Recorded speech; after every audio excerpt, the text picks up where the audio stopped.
കർഷകർ നടത്തിവരുന്ന വലിയ പോരാട്ടങ്ങൾ നമ്മുടെ റിപ്പബ്ലിക് ദിനത്തിൽ ശക്തമായ പ്രതിഷേധമായിട്ട് മാറി.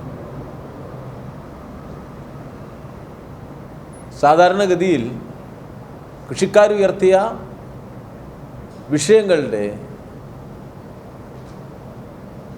ന്യായമായ ഭാഗം അംഗീകരിച്ച് സമരം ഒത്തുതീർപ്പാക്കാൻ മുൻകൈയെടുക്കുകയാണ് വേണ്ടത്. പക്ഷേ ഇപ്പോൾ നാം കാണുന്നത് ആദ്യം അവിടെ വൈദ്യുതിയും വെള്ളവും വിച്ഛേദിച്ചു. ഏറ്റവും ജനാധിപത്യ വിരുദ്ധമായ നടപടിയാണ്. വെളിച്ചവും ശുദ്ധജലവും നിഷേധിക്കാൻ പാടില്ലായിരുന്നു. തുടർന്ന് പോലീസിനെയും അർദ്ധ സൈനിക വിഭാഗങ്ങളെയും ഉപയോഗിച്ച് സമരക്കാരെ ഭീകരമായി മർദ്ദിച്ച് ഒതുക്കുന്നത് നമ്മളിപ്പോൾ കണ്ടുകൊണ്ടിരിക്കുകയാണ്. അതിനും പുറമെ ഉത്തർപ്രദേശ് ഗവൺമെൻറ് പിന്തുണ നൽകിയ സാമൂഹ്യ വിരുദ്ധർ, RSSകാരുൾപ്പെടെ മുഖം മൂടിയിട്ട് വന്ന് സമരത്തിൽ പങ്കെടുക്കുന്നവരെ ആക്രമിക്കുന്ന ദൃശ്യങ്ങളും വന്നുകൊണ്ടിരിക്കുകയാണ്. ഇന്ത്യയുടെ ജനാധിപത്യ പൈതൃകത്തിന് വലിയ കളങ്കമേറ്റ ദിവസമാണിത്. രാഷ്ട്രപതി ഭാരതമെന്ന് കേട്ടാൽ അഭിമാനപൂരിതമാകണം അന്തരംഗം എന്ന ദേശീയ പ്രസ്ഥാനത്തിൽ ഏറ്റവും മികവാർന്ന ദേശാഭിമാന കവിതകൾ എഴുതിയ നമ്മുടെ പ്രിയപ്പെട്ട വള്ളത്തോളിൻ്റെ വരികൾ പാർലമെൻറ്റിൽ വായിച്ചതിന് ശേഷം നമുക്കൊട്ടും അഭിമാനം തോന്നാത്ത തരത്തിൽ ഈ കർഷക സമരത്തെ ഭീകരമായി അടിച്ചമർത്തുന്നു എന്നത് ഈ നാടിന് ഏറ്റവും അപമാനമുണ്ടാക്കിയ കാര്യമാണ്. ഹിന്ദുത്വ തീവ്രശക്തികൾ നമ്മുടെ നാടിനെ എത്രത്തോളം അപകടത്തിലാക്കുമെന്നും അവർ പൂർണ്ണമായും നമ്മുടെ ജനാധിപത്യ മൂല്യങ്ങളെ അംഗീകരിക്കുന്നില്ലെന്നും വ്യക്തമാവുന്ന സംഭവങ്ങളാണ് ഇപ്പോൾ ഡൽഹിയിൽ നടന്നുകൊണ്ടിരിക്കുന്നത്. നാട്ടിൽ ജനങ്ങളുടെ ജീവിതത്തെ വലിയ തോതിൽ പ്രയാസകരമാക്കുന്ന നയങ്ങൾ നിർബാധം തുടരുകയാണ്.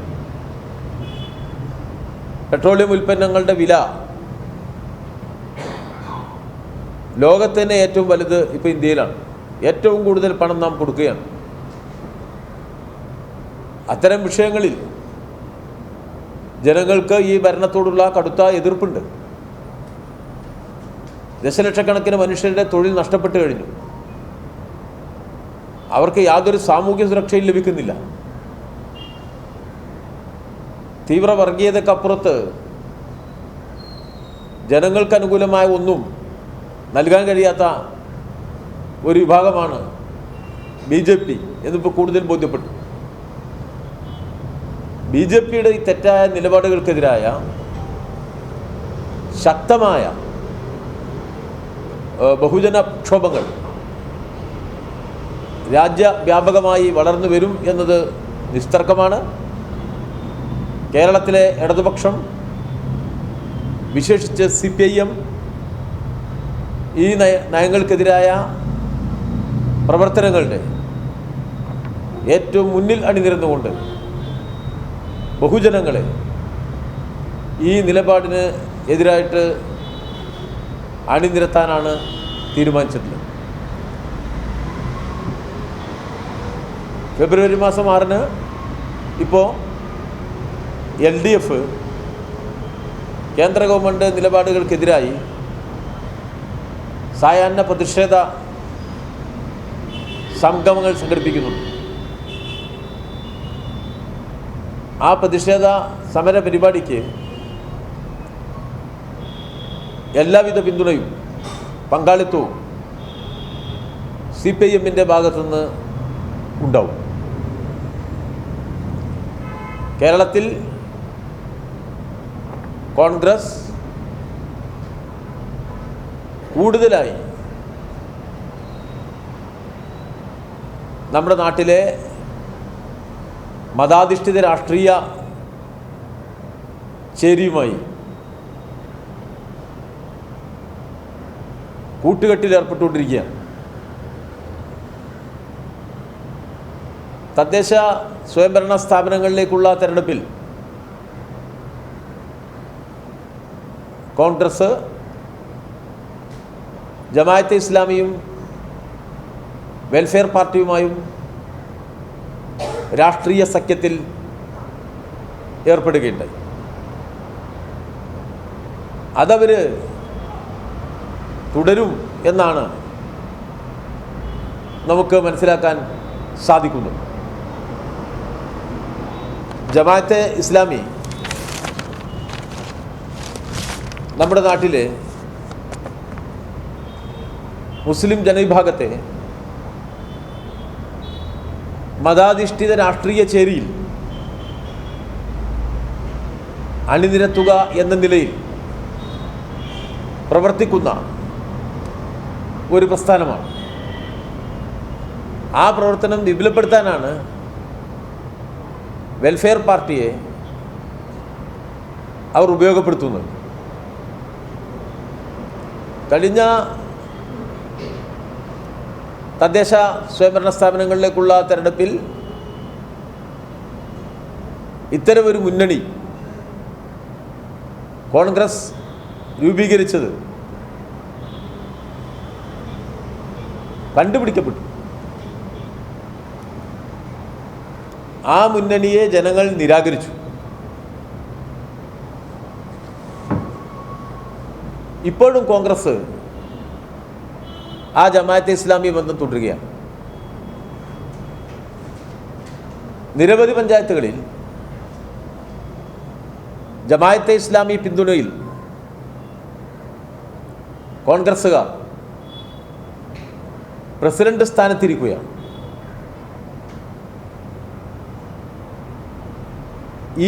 ഇത് നമ്മളെ നാടിന് ഗുണം നൽകുന്ന രാഷ്ട്രീയ കൂട്ടുകെട്ടല്ല.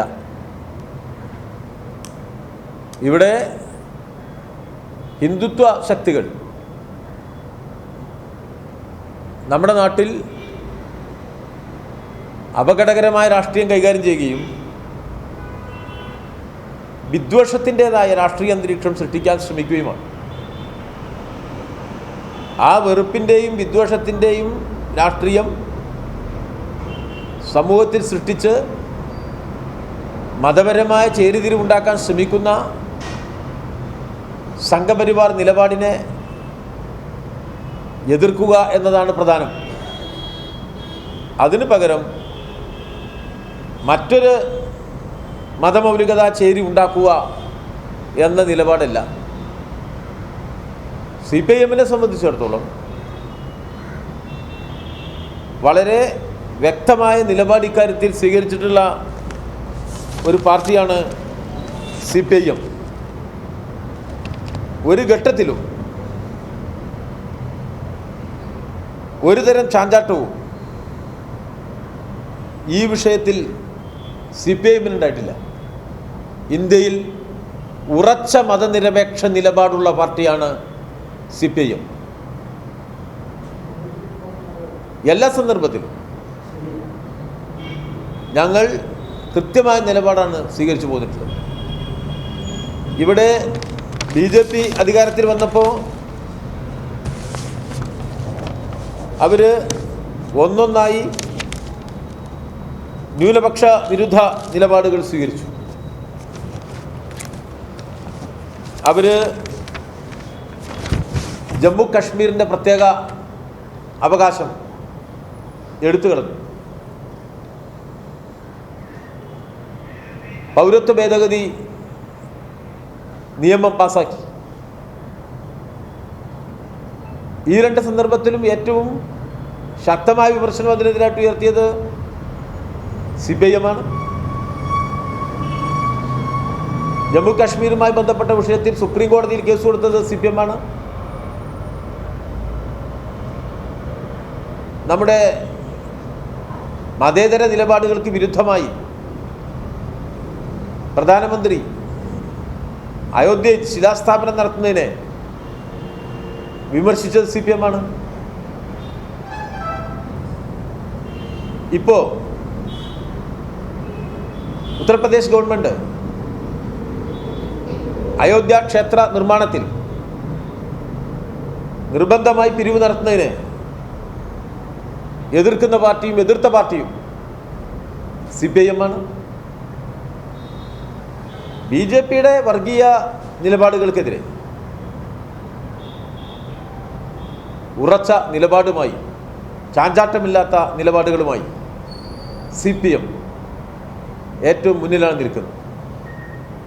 കേരളത്തിലെ ഇടതുപക്ഷ ജനാധിപത്യ മുന്നണി ഗവൺമെൻറ്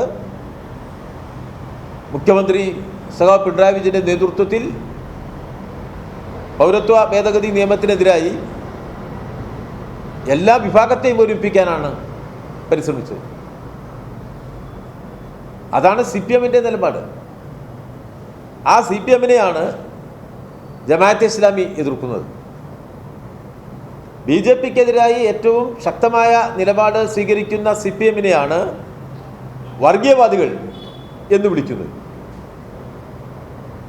ഇവിടെ അയോധ്യ ക്ഷേത്ര നിർമ്മാണത്തിന് വെള്ളി കൊണ്ടുള്ള ഇഷ്ടിക കൊടുത്തയച്ചത് കോൺഗ്രസിൻ്റെ മധ്യപ്രദേശ് മുഖ്യമന്ത്രിയായിരുന്ന കമൽനാഥാണ്.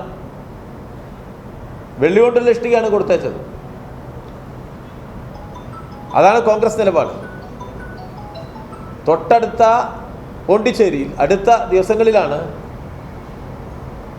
കോൺഗ്രസ് മന്ത്രിമാർ കൂട്ടത്തോടെ BJPയിൽ ചേർന്നത്.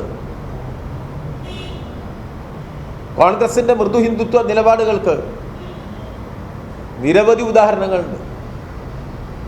ഈ തെരഞ്ഞെടുപ്പിൽ കോൺഗ്രസ്സുകാർ നിരവധി പഞ്ചായത്ത് വാർഡുകളിൽ BJPക്ക് വോട്ട് ചെയ്തില്ലേ? ജമാഅത്തെ ഇസ്ലാമി അതിൽ അഭിനന്ദിക്കുകയാണ്. BJPക്ക് വോട്ട് ചെയ്യുന്ന കോൺഗ്രസ് നിലപാടിനെ മതനിരപേക്ഷ നിലപാടായി കാണുക, അതിനെതിരായി ശക്തമായ നിലപാടെടുത്ത CPIMനെ വർഗീയവാദികളായി ചിത്രീകരിക്കുക. ഇതാണ് ജമാഅത്തെ ഇസ്ലാമി ചെയ്യുന്നത്. അവർക്ക് കൃത്യമായ അജണ്ടയുണ്ട്. നമ്മുടെ നാട്ടിലെ മത ന്യൂനപക്ഷം, വിശേഷിച്ച് മുസ്ലിം സമുദായത്തിൽ മഹാഭൂരിപക്ഷം ആളുകൾ ഇത്തരം മതാധിഷ്ഠിത നിലപാടുകളെ അംഗീകരിക്കുന്നില്ല. ജമാഅത്തെ ഇസ്ലാമി മുസ്ലിങ്ങളിൽ ഏറ്റവും കൂടുതൽ സ്വീകാര്യതയുള്ള രാഷ്ട്രീയ വിഭാഗമല്ല. മുസ്ലിം വിഭാഗത്തിൽ പ്രവർത്തിക്കുന്ന ധാരാളം സംഘടനകൾ ജമാഅത്തെ ഇസ്ലാമിയുടെ ഈ അപകടകരമായ നിലപാടിനെ നിശിതമായി വിമർശിക്കുകയാണ്. അവരുമായി രാഷ്ട്രീയ ലാഭത്തിന് വേണ്ടി കൂട്ടുകൂടുന്നത് കോൺഗ്രസ് മാത്രമാണ്. അപകടകരമായ ഈ കോൺഗ്രസ് നിലപാടിനെ വിമർശിക്കുക തന്നെ ചെയ്യും. അതിപ്പോൾ കോൺഗ്രസിൻ്റെ നിലപാടുകളെ, സ്വന്തം രാഷ്ട്രീയ നിലപാടിനെ ഒരു മടിയും കൂടാതെ ഈ ജമാഅത്തെ ഇസ്ലാമി ബാന്ധവത്തിനു വേണ്ടി തള്ളിക്കളഞ്ഞവരാണ് കേരളത്തിലെ കോൺഗ്രസ് നേതാക്കൾ. ഇപ്പോൾ നമ്മുടെ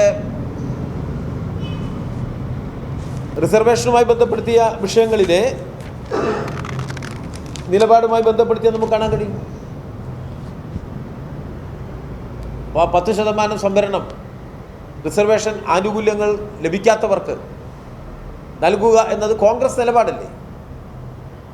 ആ നിലപാടിൻ്റെ ഒപ്പം കേരളത്തിലെ കോൺഗ്രസ് നേതാക്കൾ നിന്നില്ലല്ലോ. അവർ അതിനെതിർപ്പ് പ്രകടിപ്പിച്ച ശക്തികളുമായി സഖ്യപ്പെടുകയാണല്ലോ ചെയ്തത്. ജമാഅത്തെ ഇസ്ലാമിയുമായി ബന്ധം പാടില്ല എന്നാണല്ലോ പൊതുവെ ദേശീയ തലത്തിൽ കോൺഗ്രസ് നിലപാട്.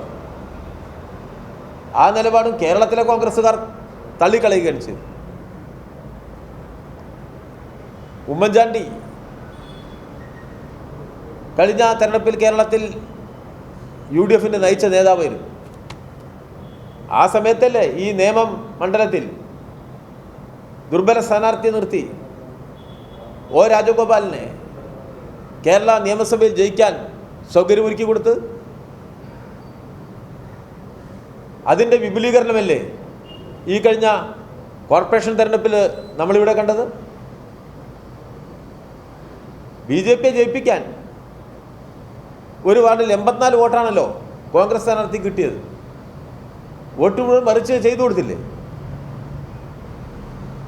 BJP സ്ഥാനാർത്ഥികൾ ജയിക്കാൻ എല്ലാ സഹായവും ചെയ്തു കൊടുത്ത ഉമ്മൻചാണ്ടിയുടെ നിലപാടിനെ വർഗീയ ശക്തികൾക്ക് ശക്തി പകരുന്ന തരത്തിലാണ് എന്ന വസ്തുതയെ ചൂണ്ടിക്കാട്ടിയാൽ അത് വർഗീയവാദമാണ് എന്ന് പറയുന്ന ന്യായം എന്താണ് എന്ന് വ്യക്തമാക്കപ്പെടേണ്ടതാണ്.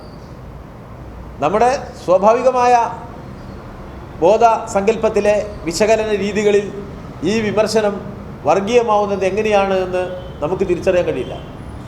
ഇവിടെ വളരെ കൗതുകകരമായൊരു സംഭവമാണ് നടക്കുന്നത്. BJPയുമായി കോൺഗ്രസ് സഖ്യമുണ്ടാക്കുന്നു എന്നത് ചൂണ്ടിക്കാണിച്ചാൽ ചൂണ്ടിക്കാണിക്കുന്നവരാണ് വർഗീയവാദികളാവുന്നത്. വർഗീയവാദികളുമായി സന്ധി ചെയ്യുന്നവരല്ല. മുസ്ലിം മതമൗലികതാവാദവുമായി അതോടൊപ്പം തന്നെ രാഷ്ട്രീയ കൂട്ടുകെട്ടുണ്ടാക്കി ലാഭമുണ്ടാക്കുന്നു എന്ന് വിമർശിച്ചാൽ വിമർശിച്ചവരാണ് വർഗീയവാദികളാവുന്നത്. ആ കൂട്ടുകെട്ടുണ്ടാക്കി രാഷ്ട്രീയ ലാഭം ഉണ്ടാക്കുന്നവരല്ല. വിചിത്രമായ ഈ ന്യായവാദങ്ങൾ കേരളത്തിലെ ജനങ്ങൾ അംഗീകരിക്കില്ല. ഈ നാടിത് കാണുന്നുണ്ട്. നാട് മതനിരപേക്ഷതയ്ക്കൊപ്പമാണ്. ഈ നാട് കേരള സമൂഹത്തെ, കേരളീയ സാമൂഹ്യ അവസ്ഥകളെ, ജീവിതാവസ്ഥകളെ വർഗീയമായ ചേരിതിരിവിലൂടെ രാഷ്ട്രീയ ലാഭത്തിനു വേണ്ടി ഉപയോഗപ്പെടുത്തിയത് എല്ലാ സന്ദർഭത്തിലും കോൺഗ്രസ്സുകാരാണ്, UDF ആണ്. ചരിത്രത്തിൽ അതങ്ങനെ തിളങ്ങി നിൽക്കുകയാണ്. ഞങ്ങൾ എല്ലാ കാലത്തും എടുത്തൊരു നിലപാടുണ്ട്.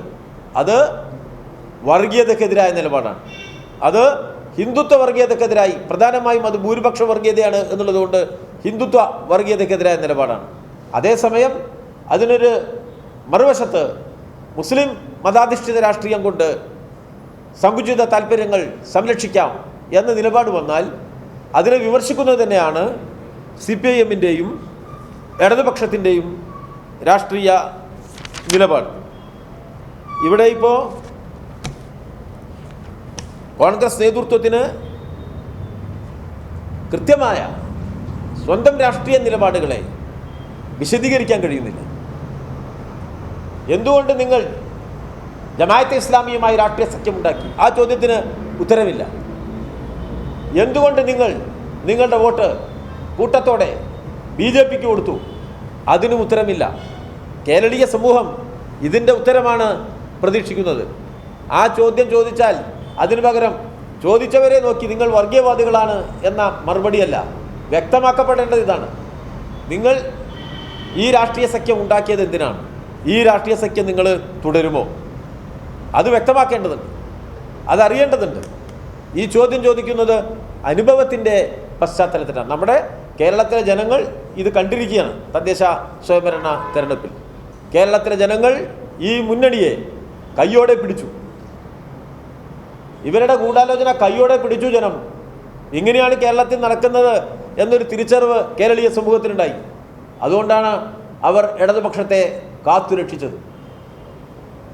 അതുകൊണ്ട് കൂടുതൽ വർഗീയവൽക്കരിക്കുക എന്ന ദിശയിലേക്ക് കാര്യങ്ങളെ നീക്കാൻ ഇവർ ശ്രമിക്കുന്നു. അതിൽ കോൺഗ്രസും പങ്കുചേരാനും ശ്രമിക്കുന്നു. ഇത് അപകടകരമായ ഒരു രാഷ്ട്രീയ കളിയാണ്. സ്വാഭാവികമായും നാടിൻ്റെ നന്മയുടെ മറുപക്ഷത്താണ് ഇപ്പോൾ ഇവർ സ്വീകരിച്ചിരിക്കുന്ന ഈ നിലപാട്. അതുകൊണ്ട് തന്നെ ഇതിനെ തുറന്നു കാട്ടിക്കൊണ്ട് കേന്ദ്ര ഗവൺമെൻറ്റിൻ്റെ നയങ്ങൾ, അതിൻ്റെ തകരാറുകൾ അത് തുറന്നു കാണിക്കുക, അതാണ് ഞങ്ങളുടെ സമീപനം. കേരളത്തിൽ വലിയ വികസന പ്രവർത്തനങ്ങൾ നടക്കുകയാണ്. കേരള ചരിത്രത്തിലില്ലാത്ത വികസന മുന്നേറ്റമാണ്. ഇന്നലെ ആലപ്പുഴ ബൈപ്പാസിൻ്റെ ഉദ്ഘാടനം നടന്നു. ദശാബ്ദങ്ങളുടെ കാത്തിരിപ്പിന് ശേഷം നിശ്ചയദാർഢ്യം വിജയിച്ചു എന്നുള്ളത് വ്യക്തമാക്കപ്പെട്ടു. ഒരാഴ്ച മുമ്പാണ് മേൽപ്പാലങ്ങൾ എറണാകുളം നഗരത്തിൽ ഉദ്ഘാടനം ചെയ്യപ്പെട്ടത്.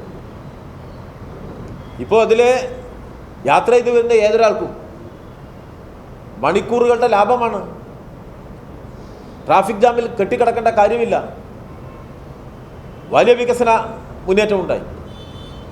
മികച്ച വാർഷിക ബജറ്റ് കേരളത്തിൽ അവതരിപ്പിക്കപ്പെട്ടു. ഞങ്ങൾ നടത്താൻ പോകുന്ന പരിശ്രമം ആ വാർഷിക ബജറ്റിൽ പ്രഖ്യാപിച്ച കാര്യങ്ങളുടെ ഗുണാംശങ്ങൾ എത്രയും പെട്ടെന്ന് കേരളത്തിലെ തൊഴിൽരഹിതരായ ചെറുപ്പക്കാർക്ക്, സ്വയം തൊഴിൽ കണ്ടെത്താൻ ശ്രമിക്കുന്നവർക്ക്, കാർഷിക മേഖലയിൽ മുന്നേറാൻ ആഗ്രഹിക്കുന്നവർക്ക്,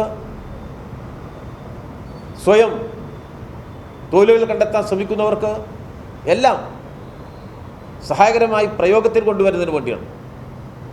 ആ നിലയിൽ ബജറ്റ് നിർദ്ദേശങ്ങൾ വേഗത്തിൽ നടപ്പിലാക്കാൻ ആവശ്യമായ മുൻകൈ ഗവൺമെൻറ്റിൻ്റെ ഭാഗത്തുനിന്ന് ഉണ്ടാവണം എന്നാണ് CPIM നിർദ്ദേശിക്കുന്നത്.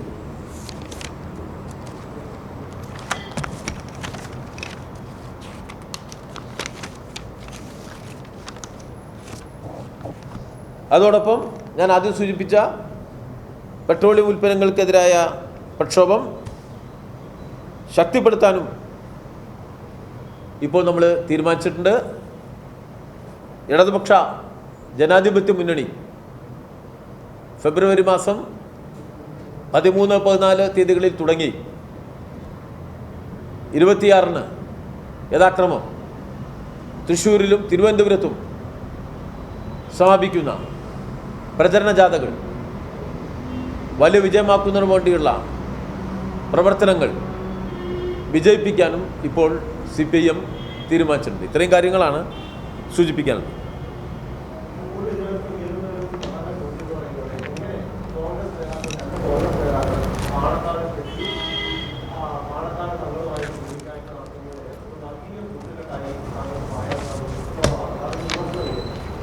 അങ്ങനെ പറഞ്ഞോ?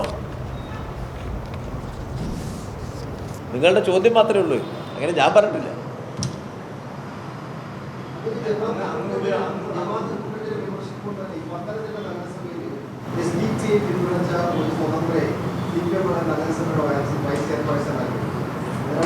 അങ്ങനെ ഒരു സംഭവം നടന്നിട്ടില്ല. ഇല്ല.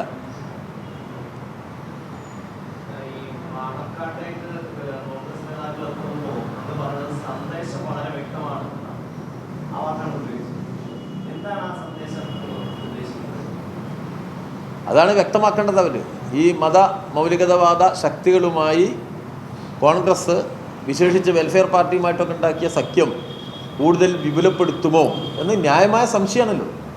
അത് ന്യായമായ സംശയം. ഇവർ ഒരുമിച്ചാണ് ഉണ്ടാക്കിയത്. അതൊക്കെ CPM വ്യക്തമാക്കിയിട്ടുണ്ട്. ലീഗിനോടുള്ള CPM നിലപാട് CPM വ്യക്തമാക്കിയിട്ടുണ്ട്.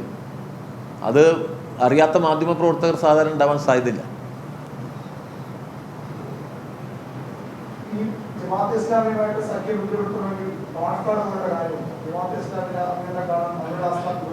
അത് അവരാണ് വ്യക്തമാക്കേണ്ടത്.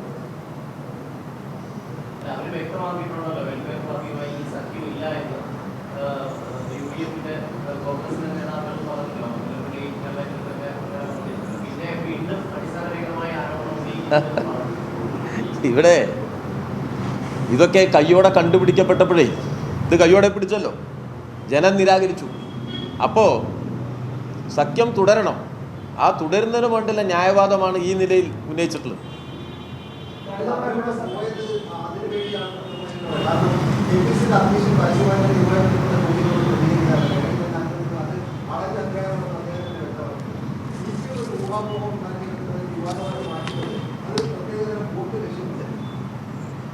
CPM രാഷ്ട്രീയ നിലപാടുകളാണ്. നിലപാടുണ്ട് ഞങ്ങൾക്ക് ഇത്തരം എല്ലാ കാര്യങ്ങളും. വർഗീയതയുമായി ബന്ധപ്പെട്ട് CPIM-ൻ്റേത് വ്യക്തമായ നിലപാടാണ്. ഇവർ അവരുടെ നിലപാട് വ്യക്തമാക്കണം എന്നാണ് നമ്മൾ പറയുന്നത്.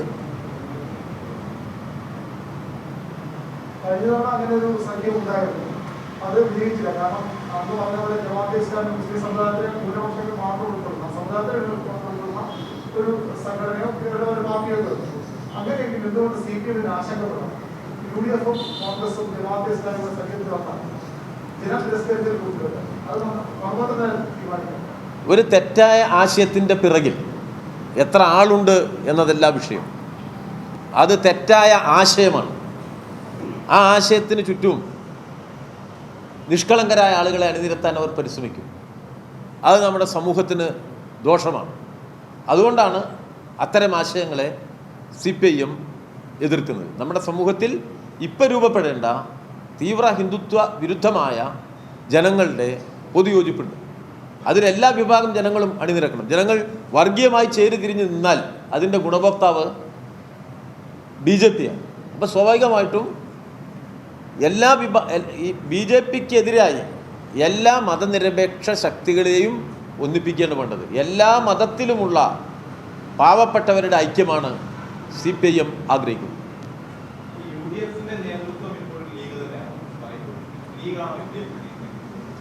ആ ചോദ്യത്തിൻ്റെ ഉത്തരം തന്നെയാണ് ഞങ്ങൾ കോൺഗ്രസിൽ നിന്ന് പ്രതീക്ഷിക്കുന്നത്.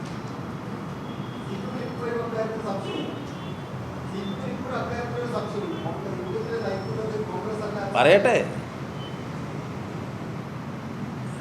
അവർ വ്യക്തമാക്കട്ടെ.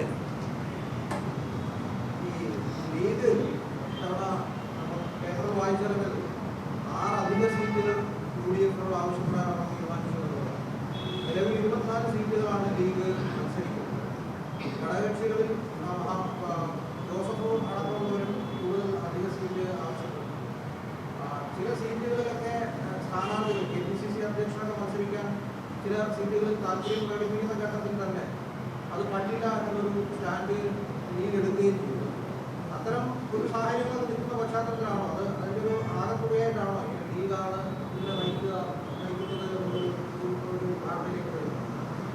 അല്ല, നമ്മൾ കേരളത്തിൻ്റെ രാഷ്ട്രീയ ഘടനയിൽ കണ്ട ചില അനുഭവങ്ങളുടെ പശ്ചാത്തലത്തിലാണ് അഭിപ്രായങ്ങൾ പറയുന്നത്.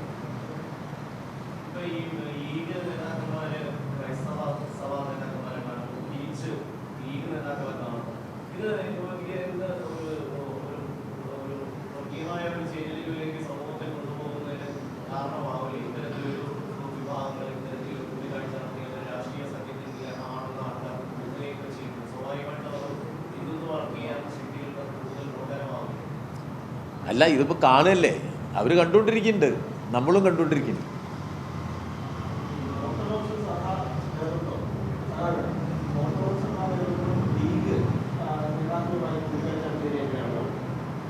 അല്ല, നമ്മളിപ്പോൾ കണ്ടല്ലോ, അത്രേ നമുക്കതിനെക്കുറിച്ച് പറയാൻ പറ്റുള്ളൂ. നമുക്കതിനെക്കുറിച്ച് അറിയില്ല. അവർ കണ്ടു എന്ന കാര്യം TV യിൽ നമ്മൾ കണ്ടു.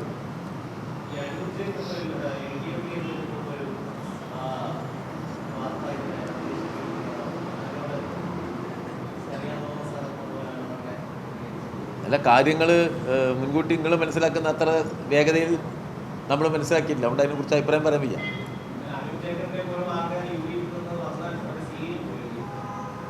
അതിന് ഞാൻ പറഞ്ഞത്, വിവരം കിട്ടിയാലല്ലേ നമ്മളതിനെക്കുറിച്ച് പറയുക. നമ്മളിപ്പോൾ നിങ്ങൾ പറയുമ്പോൾ ചില കാര്യങ്ങൾ അറിയാണ്. സ്വാഭാവികമായിട്ടും അന്വേഷണ തൃഷ്ണ നമുക്കുണ്ടാവും. നിങ്ങൾ പറയുമ്പോൾ അതറിയുന്നു എന്നത് നല്ല ഒരു കാര്യം തന്നെ.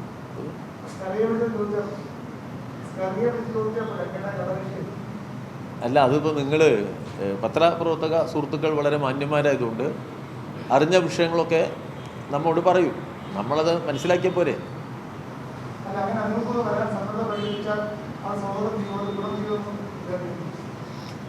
അല്ല, ഞാൻ ഇടക്ക് പറയാറുണ്ട്, നമ്മൾ നമുക്ക് വരാൻ പോകുന്ന ഒരു കാര്യത്തെക്കുറിച്ച് ഒരു സാങ്കല്പിക ചോദ്യം വന്നാൽ അതിന് നമ്മളൊരു ഉത്തരം നൽകുന്നത് അത്ര നല്ല ഒരു രീതിയല്ല. അതുകൊണ്ട് എന്നെ അതിൽ പെടുത്തരുത്. എനിക്കറിയാത്തൊരു കാര്യമാണ് നിങ്ങൾ ചോദിച്ചുകൊണ്ടിരിക്കുന്നത്. ഹൈപ്പോത്തറ്റിക്കലാണ് ക്വസ്റ്റ്യൻ. ഹൈപ്പോത്തറ്റിക്കൽ ക്വസ്റ്റ്യൻ ആൻസർ ഇല്ല.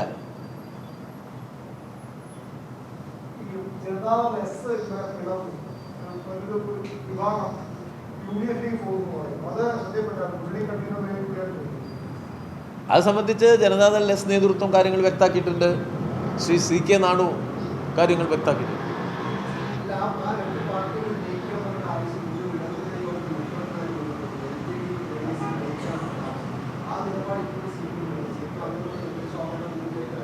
അത് CPM നിലപാടില്ല. അവർ പറയുന്നുണ്ട് ഇങ്ങനെ. നമ്മൾ ഈ ഇടക്കാലത്ത് നമ്മൾ പത്രത്തൊക്കെ വായിച്ച് അവരൊക്കെ ലയിക്കുന്നതുമായി ബന്ധപ്പെടുത്തിയ ചർച്ചകളൊക്കെ നടത്തുന്നുണ്ടെന്നുള്ളത് അത് നല്ലതാണല്ലോ.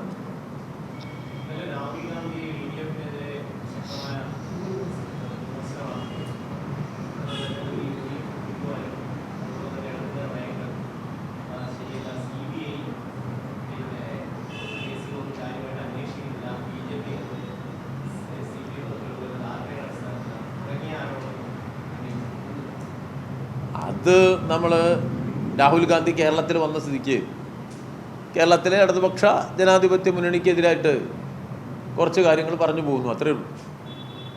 അതിനപ്പുറത്തേക്കൊന്നും ഇപ്പോൾ നമ്മളതിൻ്റെ ഗൗരവം കൊടുക്കേണ്ട കാര്യമില്ല. കേരളത്തിൽ വസ്തുതാപരമായ കാര്യങ്ങളാണ് പ്രധാനം. കേരളത്തിലെ ഗവൺമെൻറ്റിൻ്റെ നയങ്ങളുണ്ട്, അത് ജനങ്ങളുടെ മുന്നിൽ വ്യക്തമാണ്. അത് വ്യതിരിക്തമായ രാഷ്ട്രീയമാണ്. ആ വ്യത്യസ്തമായ രാഷ്ട്രീയം നമുക്ക് ജനങ്ങളുടെ മുന്നിൽ അവർക്കറിയാം, ജനങ്ങൾക്കറിയാം ആ രാഷ്ട്രീയം എന്താണ്. ആ രാഷ്ട്രീയം സാമൂഹ്യ സുരക്ഷ ഉറപ്പാക്കുക, നമ്മുടെ സംസ്ഥാനത്തിൻ്റെ അധികാരത്തെ ഏറ്റവും ഫലപ്രദമായി വികസനത്തിനും സാമൂഹ്യ മുന്നേറ്റത്തിനും ഉപയോഗപ്പെടുത്തുക, ഭാവിയെ കൂടി ലക്ഷ്യം വെച്ചുകൊണ്ടുള്ള അടിസ്ഥാന സൗകര്യ വിപുലീകരണം നടത്തുക, എല്ലാ മേഖലയിലുമുള്ളൊരു പുരോഗതി കേരളത്തിനുണ്ടാവുക, ആത്മവിശ്വാസത്തോടു കൂടി മലയാളിയും കേരളവും മുന്നോട്ട് പോവുക. ആ ദിശയിൽ വലിയൊരു കുതിച്ചുചാട്ടം കേരളം ദർശിച്ച ഒരു കാലമാണ്. മുഖ്യമന്ത്രിയുടെ നേതൃത്വത്തിൽ മികവാർന്ന ഭരണനിർവഹണമുണ്ട് കേരളത്തിൽ. അതിപ്പോൾ രാഹുൽ ഗാന്ധി വന്ന് ഒരു പ്രസംഗം നടത്തി ഒരു അഭിപ്രായം പറഞ്ഞു എന്നതുകൊണ്ട് ഇല്ലാതാവാൻ പോകുന്നില്ല. ഇപ്പോൾ കൂട്ടമായിട്ട് ഞാനീ പറഞ്ഞ രാഷ്ട്രീയ ശക്തികളെല്ലാം ഒരുമിച്ച് വലിയ ആക്രമണം നടത്തിയില്ലേ ഇടതുപക്ഷ ഗവൺമെൻറ്റിനെതിരായിട്ട്? നിങ്ങളല്ല, പക്ഷേ നമ്മുടെ മാധ്യമ സുഹൃത്തുക്കൾ വലിയൊരു പങ്ക് ഇവിടെ നടത്തേണ്ടത്.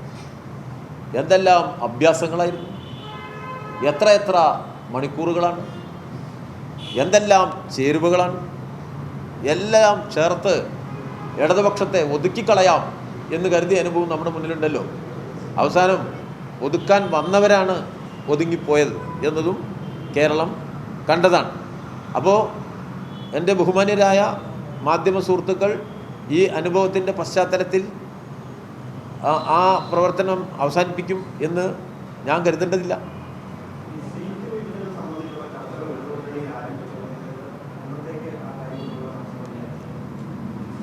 നമുക്ക് തെരഞ്ഞെടുപ്പ് പ്രഖ്യാപിക്കാൻ പോകുന്നല്ലേ ഉള്ളൂ. തെരഞ്ഞെടുപ്പ് പ്രഖ്യാപിക്കുമ്പോഴാണ് ഈ സീറ്റിൻ്റെ ചർച്ച വരിക. സാധാരണഗതിയിൽ നോമിനേഷൻ തീയതി, അതിൻ്റെ ഡിക്ലറേഷൻ, അങ്ങനെയുള്ള സാങ്കേതികമായ തിരഞ്ഞെടുപ്പിൻ്റെ ഒരു ഒരുക്കം നമ്മുടെ സമൂഹത്തിൽ നടക്കും. സ്വാഭാവികമായും ഇടതുപക്ഷ ജനാധിപത്യ മുന്നണിയിൽ മത്സരിക്കുന്നത് സംബന്ധിച്ചുള്ള ധാരണകളുണ്ടാക്കും. വളരെ വേഗത്തിൽ തന്നെ മുന്നണിയിൽ സീറ്റ് വിഭജനം പൂർത്തീകരിക്കും. നല്ല നിലയിൽ ഒരുമിച്ച് തെരഞ്ഞെടുപ്പിൽ മത്സരിച്ച് ഒരു തുടർ ഭരണം ഉണ്ടാക്കാനുള്ള ശ്രമം നടത്തും. മിക്കവാറും നമുക്ക് ആ നിലയിലേക്ക് നീങ്ങാനും കഴിയും.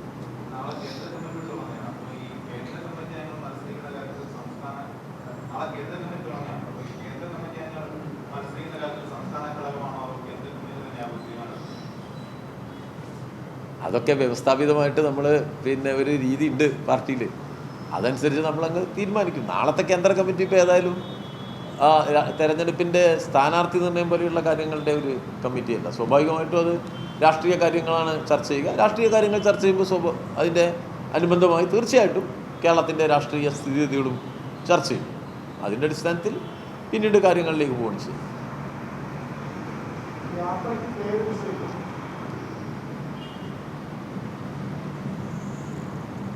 അടുത്ത തവണ കാണുമ്പോൾ നമുക്കത് പറയാം.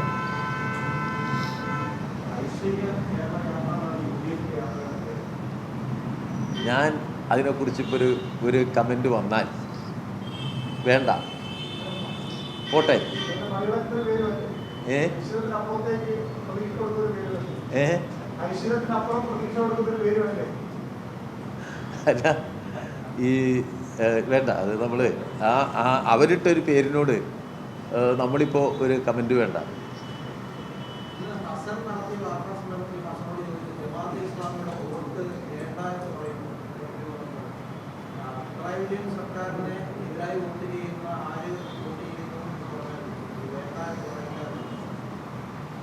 അല്ല, ശ്രീ എം എം ഹസൻ മാതൃകാപരമായ ഒരു പ്രവർത്തനം നടത്തിയത് ജമാഅത്തെ ഇസ്ലാമിയുമായി ഉണ്ടാക്കിയ രാഷ്ട്രീയ സഖ്യമാണ് എന്ന് എല്ലാവർക്കും അറിയാലോ. അതവിടെ ചരിത്രത്തിൽ കിടക്കട്ടെ.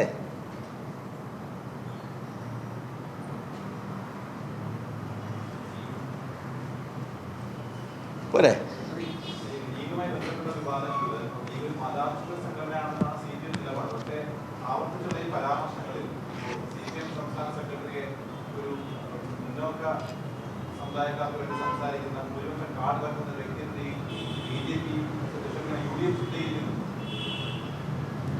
അവര് CPM സംസ്ഥാന സെക്രട്ടറി നല്ല ഒരു മാന്യനും വേണ്ടപ്പെട്ടവനുമാണ്, പിന്നെ എന്നും നമ്മുടെ രാഷ്ട്രീയ നിലപാടുകളെല്ലാം മെച്ചമാണ് എന്നും പറയുമെന്ന് തെറ്റിദ്ധരിച്ചാൽ ഞാനൊരു ഒരു പിന്നെ എന്താ ചെയ്യാൻ, ഞാനൊരു അത്രയും വിവരമില്ലാത്ത ആളാണെന്ന് ആൾക്കാർ പറയില്ലേ. അതൊക്കെ അവർ പറയും. അവരത് പറഞ്ഞ് നമുക്ക് വിഷമമുണ്ടാവില്ല. അവർ പറഞ്ഞോട്ടെ, നമുക്കെന്താ.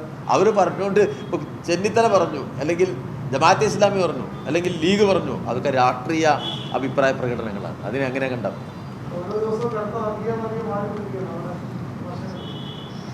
നമ്മളിവിടെ ഉണ്ടല്ലോ, നമ്മളിവിടെ ഉണ്ടാവുകയും ചെയ്യും. അത്രേ ഉള്ളൂ. നമ്മൾ പാർട്ടിയുടെ ഭാഗമായിട്ടാണ്.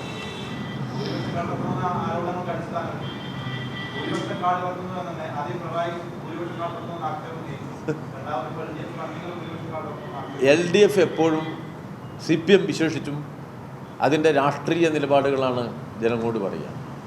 ആ രാഷ്ട്രീയ നിലപാടുകളിൽ വ്യക്തതയാണ് എല്ലായ്പ്പോഴും ഞങ്ങൾക്കുള്ളത്. രാഷ്ട്രീയ നിലപാടുകൾ ജനങ്ങളിൽ നിന്ന് മറച്ചു വെക്കാറില്ല. ഒരു നിലപാട് പറയുകയും മറ്റൊരു നിലപാട് നടപ്പിലാക്കുകയും ചെയ്യാറില്ല. അതൊക്കെ UDF ശൈലിയാണ്, കോൺഗ്രസിൻ്റെ ശൈലിയാണ്. ഇപ്പം തന്നെ ഈ തെരഞ്ഞെടുപ്പിൽ ഞാൻ ആദ്യം സൂചിപ്പിച്ചില്ലേ, ഒരേ സമയം 2 വർഗീയ ചേരിയുമായിട്ട് അവർ കൂട്ടുകൂടി. അവർക്കതിൽ വിഷമില്ല. പിന്നെ അവരെ പോലെ തന്നെയാണ് ഈ ജമാഅത്തെ ഇസ്ലാമി. അവരത് കാണില്ല. ഈ കോൺഗ്രസ് ഇപ്പോൾ BJPയുമായി ഉണ്ടാക്കിയ സഖ്യം കണ്ടിട്ടേ ഇല്ല. അതാണ് അവരുടെ കാഴ്ച, അതാണ് അവരുടെ പ്രത്യേകത. എത്രയോ നൂറുകണക്കിന് നിയോജകമണ്ഡലങ്ങളിൽ കോൺഗ്രസ് BJP സഖ്യം ഉണ്ടായി. കോൺഗ്രസ് BJP സഖ്യത്തിന് ജമാഅത്തെ ഇസ്ലാമി വോട്ടും ചെയ്തു. അതും ഇവിടെ നടന്നു. അപ്പോൾ അവർ രണ്ടു കൂട്ടരും അങ്ങനെയായിരിക്കും. അതിൽ നമ്മൾ മറ്റൊരു തരത്തിൽ അവരിന്ന് പ്രതീക്ഷിക്കാനും കഴിയും.